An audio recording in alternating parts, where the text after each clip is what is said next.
Hola familia, ¿cómo están? Mi nombre es María y este es tu canal de Maternidad Imperfecta.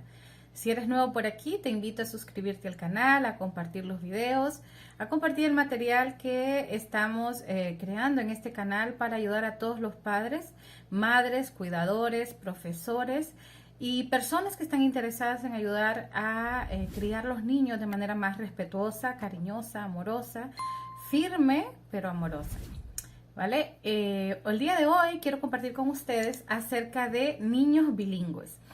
Algunas personas me han preguntado acerca de qué idioma habla Daniel y Danielito pues está comenzando a hablar ahora mismo, ¿verdad? Dice algunas palabras y tal, pero es bastante rudimentario, ¿no? Compatible con su edad. Entonces algunas personas me preguntan, María, ¿pero qué idioma va a hablar Daniel? Desde que Daniel nació, bueno, desde que estaba en mi barriga en realidad, yo le hablo a Daniel en español. Como ustedes saben, bueno, algunos saben, yo vivo en Brasil y mi esposo es brasileño, así que aquí hablamos portugués. Entonces, yo siempre le he hablado a Daniel en español, ¿verdad? Y mi esposo y todo el resto de las personas que viven aquí, obviamente también le hablan en portugués a Daniel. Entonces, Daniel en principio va a hablar dos idiomas. Yo también tengo bastante conocimiento en inglés, sin embargo, decidí esperar para introducir un tercer idioma, especialmente porque no es mi lengua materna, ¿verdad? Mi lengua materna es español y yo tengo bastante interés en que él pues se reafirme en las dos lenguas maternas que él está heredando, ¿no? El español por mi parte y el portugués por parte de su padre. ¿Por qué quise tocar ese tema? Bueno, en principio porque me lo han preguntado bastante acerca de cómo hice o cómo hago para introducir mi lengua materna, especialmente teniendo en cuenta que aquí nadie más le habla.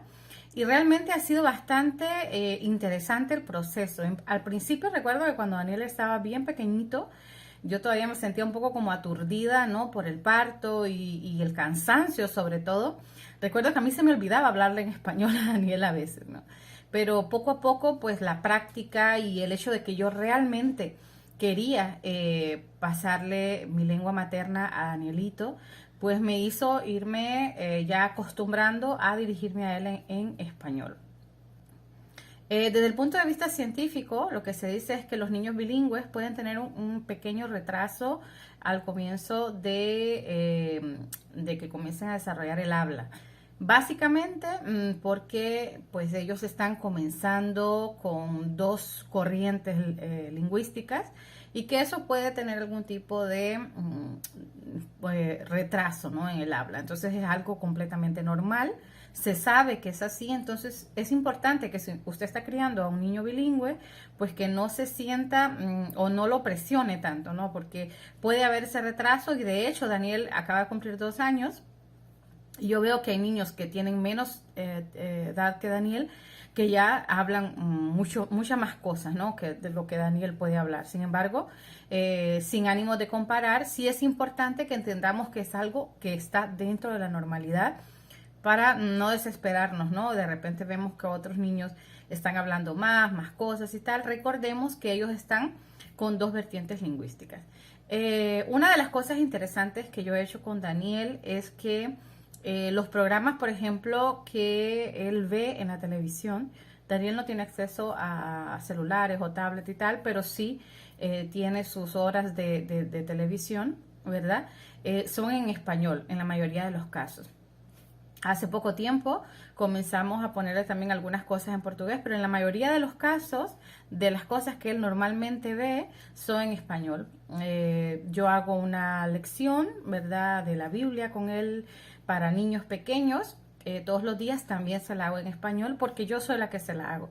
Sí, dejo esto claro porque una de las cosas que se recomienda es que, por ejemplo, si los padres, en este caso un padre habla una lengua y el otro padre habla otra, lo que se recomienda es que los dos padres hablen en sus lenguas maternas con su hijo.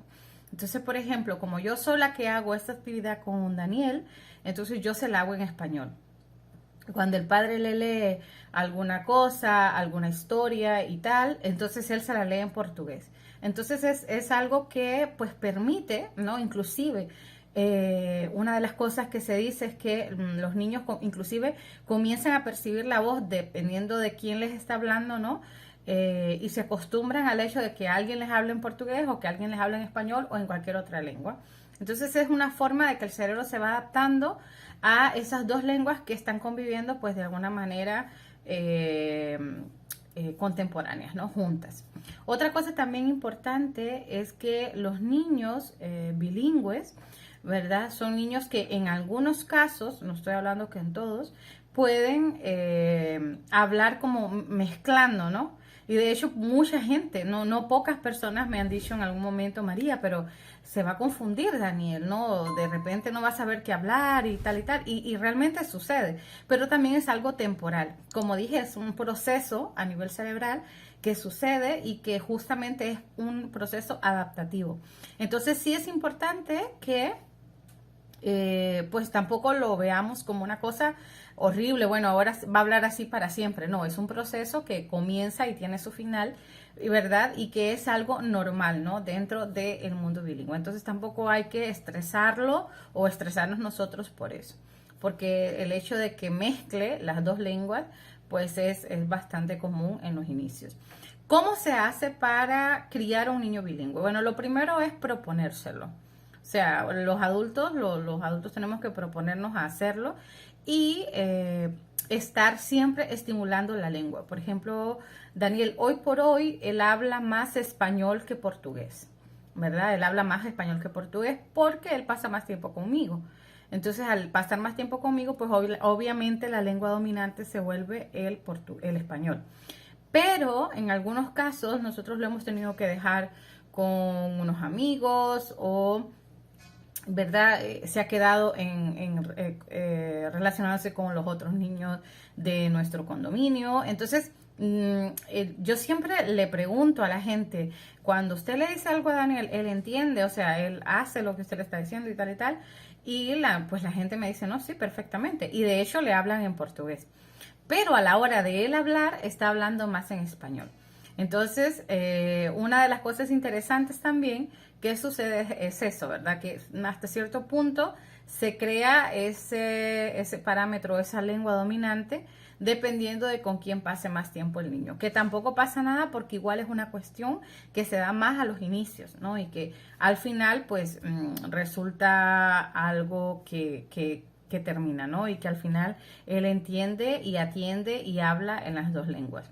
Entonces sí es importante la constancia, la perseverancia, ¿no? De los padres encargados de hablar en sus lenguas maternas y ayudar al niño también a sentirse orgulloso. Obviamente Daniel es muy pequeño, él todavía no entiende, ¿no? Todo el concepto, pero el niño es un poquito más grande, sí es importante mostrarles, irles mostrando la importancia y el orgullo que es tener su lengua materna, ¿no? Por ejemplo, el hecho de que Daniel vive en Brasil y que aquí probablemente a la hora de ir a la escuela, pues le va a tocar hablar en portugués, hacer las cosas en portugués y tal. Entonces sí es importante irle mostrando que su lengua materna en realidad es un regalo, porque es lo que es. ¿No? Es un regalo que le va a servir mucho en el futuro, no solamente para poder comunicarse con la familia, ¿no? En este caso toda mi familia no habla portugués, pero también para poder gestionarse un futuro, ¿no? Dependiendo de lo que él quiera hacer. Entonces sí es importante que nosotros siempre valoremos eso y que la familia lo valore. O sea, el hecho de que, por ejemplo, uno de los padres denigre, ¿no? El hecho, ay, ¿por qué estás hablando español? ¿O por qué estás hablando portugués? Ay, no, qué feo, ay, no me gusta cómo suena. O sea, ese tipo de cosas van dejando una huella negativa en el niño y es posible que en algún momento él no quiera hablarlo más, ¿no? Entonces, o que lo sienta como algo poco, como algo menos, ¿no? O que lo avergüence de alguna manera. Entonces, por eso es tan importante hacerlo como algo natural dentro de casa, algo que es un regalo, ¿no? Es algo valioso, es algo que hay que cuidar, es algo que hay que disfrutar.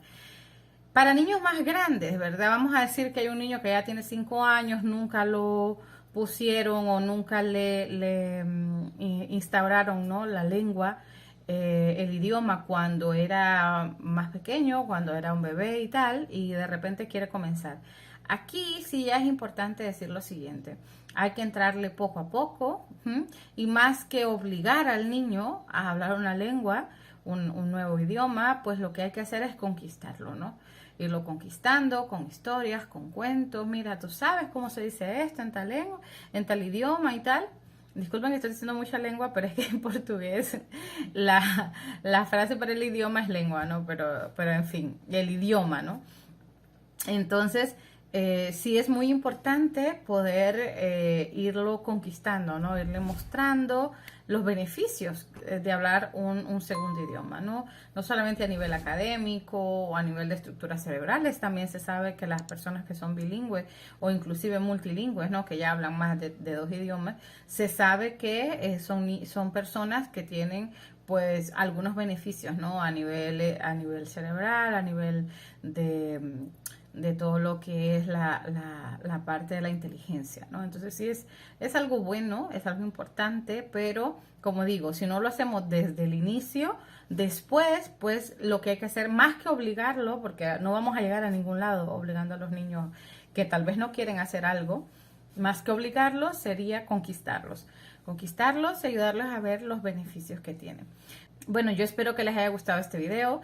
Es bastante interesante este tema de los niños bilingües o multilingües, pero si ustedes tienen preguntas, si de repente quisieran que hiciera algún otro video hablando de esto, entonces pues déjenmelo en los comentarios, que así yo los veo, o me mandan un mensaje y así yo puedo preparar algo con respecto a las preguntas que tengan. Muchas gracias por llegar hasta aquí y espero que podamos vernos dentro de poco en un nuevo video. Chao, chao.